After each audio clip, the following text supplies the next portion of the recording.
Good evening friends. मैं Amit Kumar Gupta advocate अपने income tax के केसेस की सीरीज में आज जो केस आप लोगों के सामने डिस्कस करूंगा उस केस का नाम है assistant commissioner of income tax versus Vishal paper industries private limited. ये case 93 ITR tribunal page number 41 पे रिपोर्ट हुआ और मैटर 24 सितंबर 2021 को डिसाइड किया गया। फ्रेंड्स, ये केस एक एक्सेप्शनल केस है जिसके अंदर एसएससी को पूरा जस्टिस मिला। जहां तक असेसिंग ऑफिसर के हाथ में था, असेसिंग ऑफिसर ने भी एसएससी के साथ पूरा न्याय करने की कोशिश करी। सीआईटी अपील ने भी एसएससी को कुछ रिलीफ दिया और आईटीएटी ने तो एसएससी के ऊपर पूरी मेहरबान हुई और एसएससी की पूरी बात जो है वो सुनी। जनरली हमने देखा है कि आईटीएटी लेवल पर तो एसएससी को रिलीफ मिल जाता है, लेकिन जब तक कहावत लागू हो जाती है कि justice delayed is justice denied.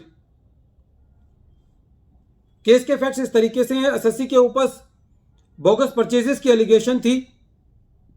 SSC ने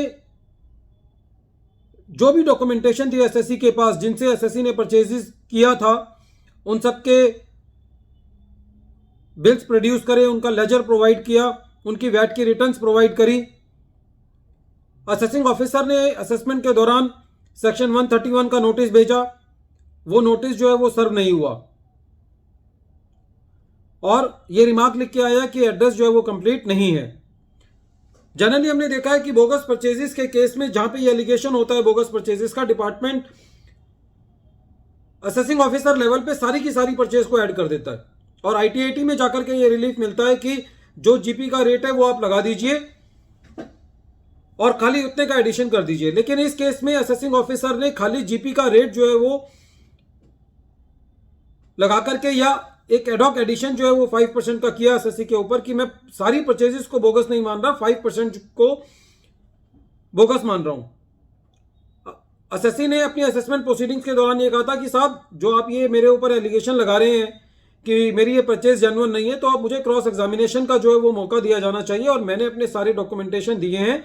यदि आपने 131 का नोटिस दिया और वो नोटिस जो है वो वहां पे किसी वजह से सर्व नहीं हो पाया तो आप उसको दोबारा नोटिस दे सकते थे मुझसे उसका एड्रेस लेकर के, या क्योंकि उसकी सारी सेल टैक्स का नंबर की डिटेल आपके पास है, सेल टैक्स का नंबर उसका है, तो आप वहां से पूरा एड्रेस निकाल करके उसका जो है दोबारा नोटिस भेज सकते थे।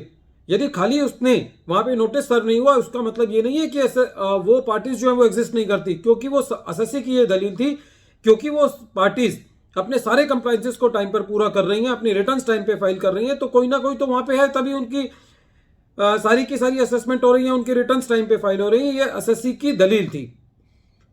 जब सीआईटी अपील के पास एसएससी गया तो सीआईटी अपील साहब ने जो असेसिंग ऑफिसर ने 5% का एडिशन किया था वो भी डिलीट कर दिया।